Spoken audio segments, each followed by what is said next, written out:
And we're back with another Cav Adventure Co. video. Today, you can see it over there. We're talking about home labbing. Except mini. Even more than mini. Micro. Talking about micro home labbing here today, guys. Very small. Very, very small. As you know, Jeff Geerling got Project Mini Rack going on, which puts a full home lab into a 10-inch rack. But today, we're going smaller. Let's take a look at what we got going on. This is what we're working with. Obviously, it's pretty messy right now. But that's gonna change because, got myself there. We got 1, 2, 3, 4 boxes of stuff. Enough of that. Let's plan. This is the plan. We're gonna have a power supply unit. Then we're gonna have a mini PC connected to the drive cage. Then we're gonna have the Pi running the VPN to get in. Above that, we're gonna have the switch and a patch panel. Boom, 3D printed some parts. Back to here.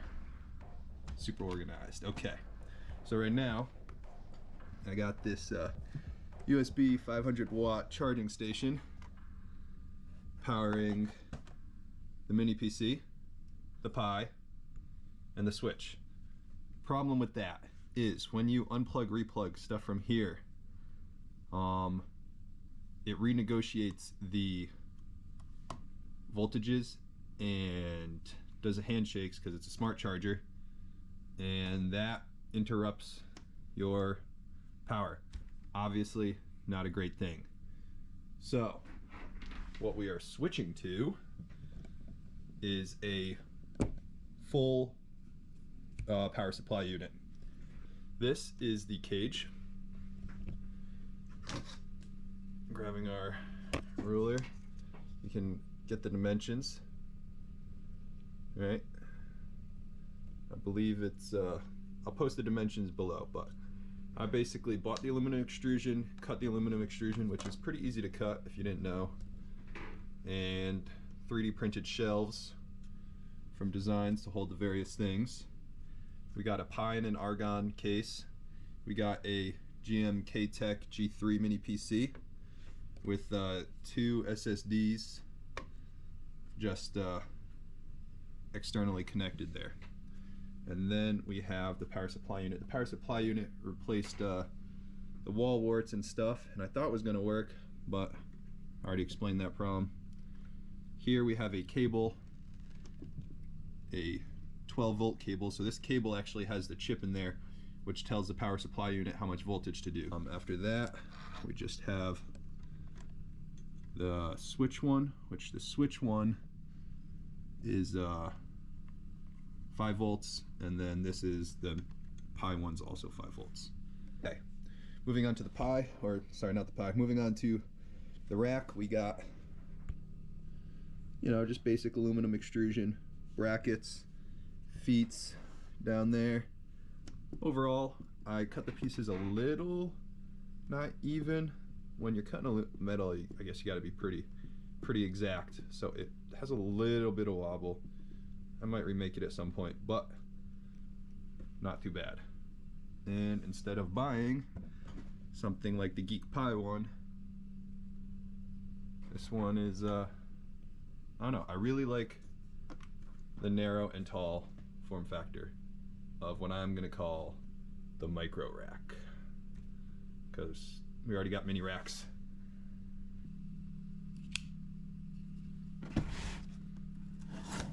Obviously, they don't come shipped with this pretty blue painter's tape.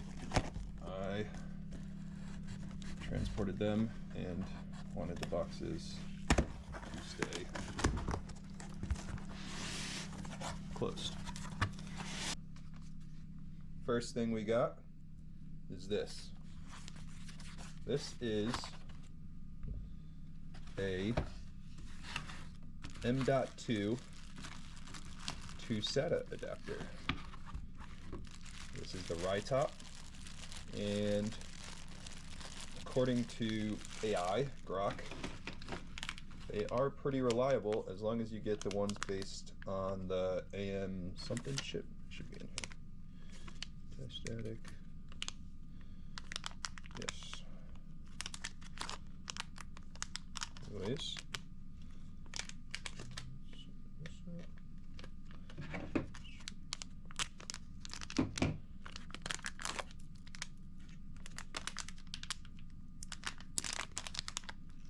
Alrighty.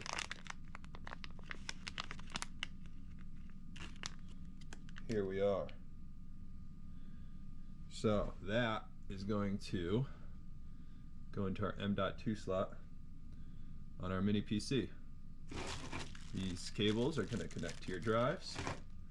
Now you're thinking, oh, well, that's going to come out the top of your mini PC. You are right, it will. That's why we have this R6 shield looking thing. I 3D printed. Ideally, that's going to work like that. And we're going to have access to those SATA ports on our mini PC. You see the dream? No? It's okay. You will. Now you're saying, oh, well, if you use that, you're not going to have an SSD in your mini PC. You'd be wrong, because we got this guy. This is the K-Spec 512 gigabyte SSD. And it is the 2242 version, because on those GMK techs, you also have a spot for not only a 2280, but a 2242 as well. This is just a simple USB extender, no smart stuff to screw you over. There's some extra USB ports. These are 90-degree barrel adapters for the mini PC. This is a power cable to turn on the power supply. It's not going to actually be hooked to a mini PC. These are they're patch, I don't know the real name for them. Keystone couplers, that's right.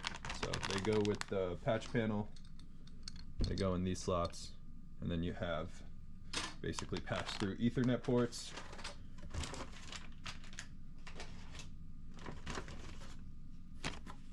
Here we have these plug into your power supply.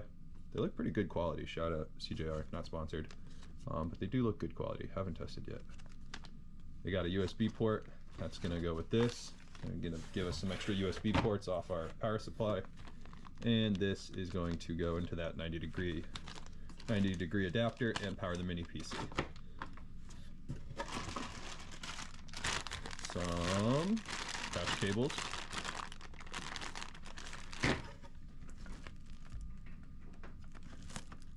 The power supply. This is way overkill for what I need, but pretty cool.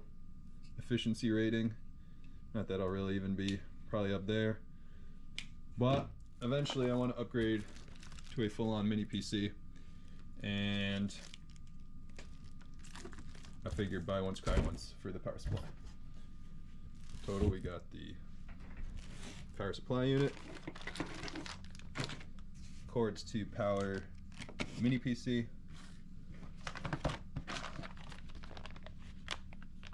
cords to power our extra USB ports, patch panels, power on for our power supply, SATA cables,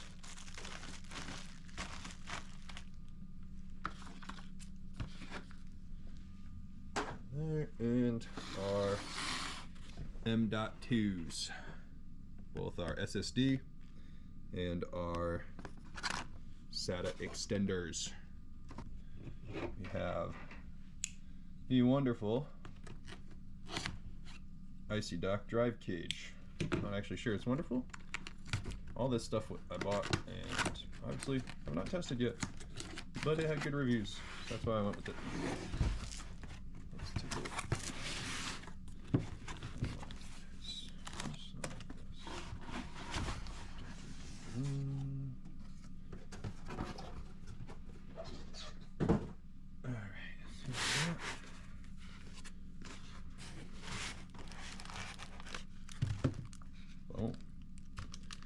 they have 5-bay drive cages, which, oh, why didn't you go with that? I didn't go with that because, again, afterwards, if I move to a mini PC, this one only takes 2 5¼ inch bays on the mini PC. And it's sort of hard to find nice cases with 3 5¼ inch bays stacked. It's sort of an older feature. It's not with this one. It's pretty nice. Quality looks pretty good. This was expensive, so I'm glad that it looks nice.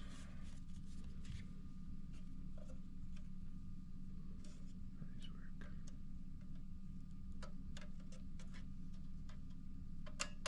Ho, ho, ho.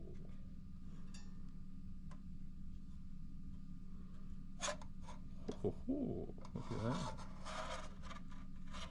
Wow. Okay, I like it. So I will have hot swap bays.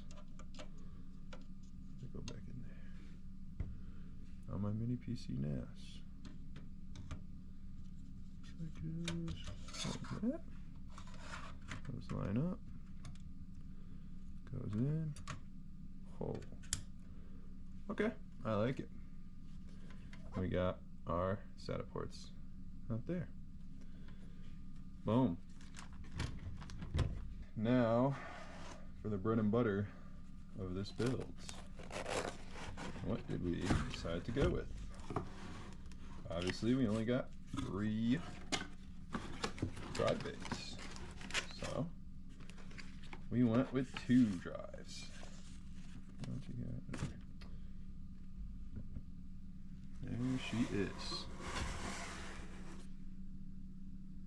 16 terabyte. This is a max digital data one. It's like 256 megabytes of cache. Got it on Amazon. Not a bad deal. I think I paid for both of them combined. I think it was about like not even $16 per terabyte. So I didn't think that was too horrible. But there we go. And the next one. Here we go. All right. Boom. Let's see. Now, I went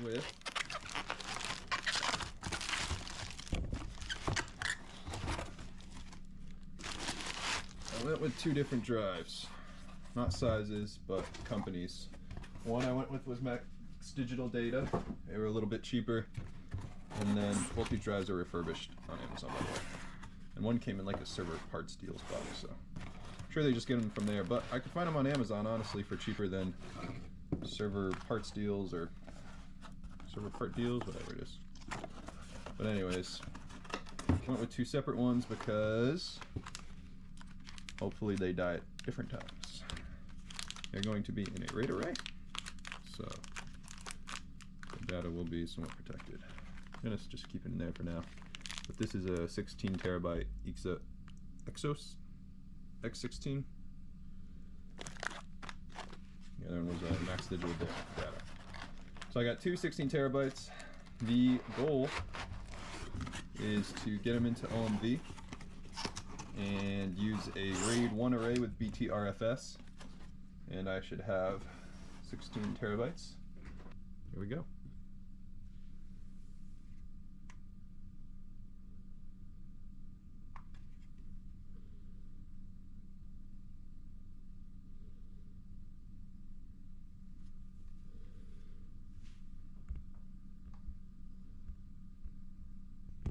So this might be the jankiest home lab setup ever, but hopefully with those upgrades we fix that.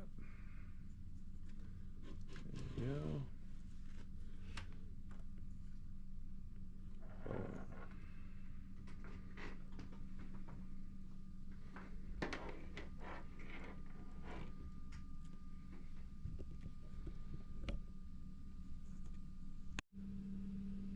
And we're back. Boom. It's working. Sweet. Alrighty.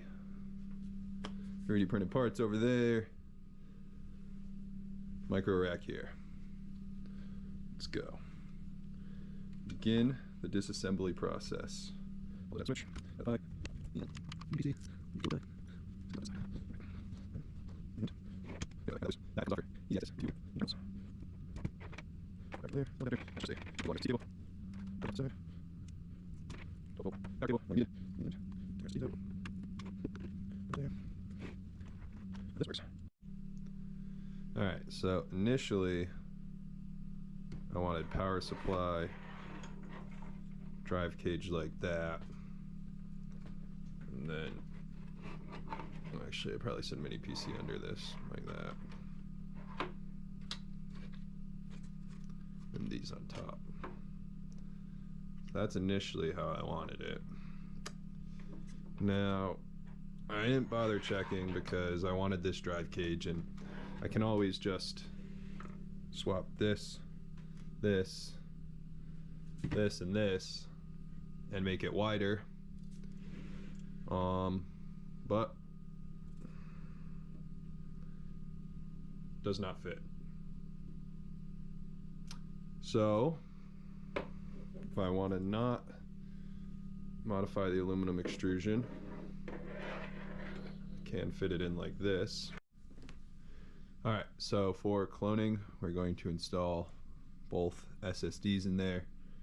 The old one with my whole home lab, and then the new one with nothing. We're going to use Ventoy and then Clonezilla, which is on here. We're going to boot into the flash drive, the keyboard and monitor. After that, we're going to select Clonezilla, clone from this SSD to that SSD, and we'll be done. So let's get to it.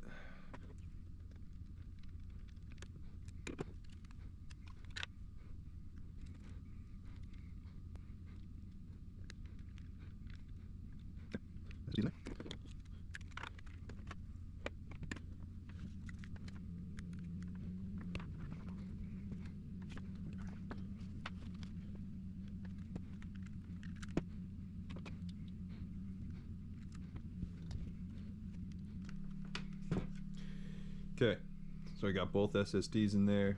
We got power, HDMI cord, Ventoy, and then we're going to use Clonezilla off of Ventoy, keyboard, and now we just got to figure out which button to press. Well, decided to test it. Good thing. Got the blinking light of death, a no boot, and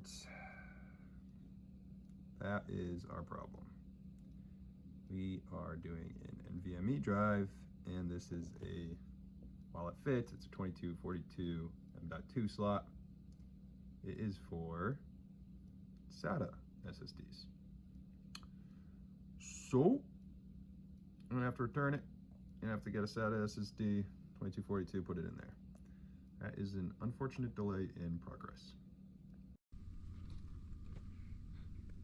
That works. There you go. You see if that works. Let's step in there a bit.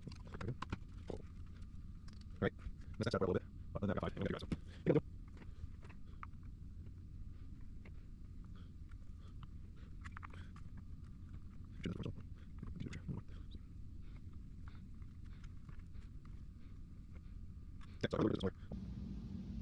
All right, so this is the assembly process. We got SATA cables coming out of there. We got the power cable that needs to go into the power supply. We got 90-degree adapter to our cord. That's going to get plugged into one of these guys. We got Ethernet coming from our ports back here with our Keystone jacks. Pass through these. These are going to get run up to the Pi up top eventually. Also coming off the power supply, we have our USBs. These are going to go up, power the Pi and the switch. Basic rundown of the cables. There's the drive cage, mini PC, power supply, Ethernet's down there.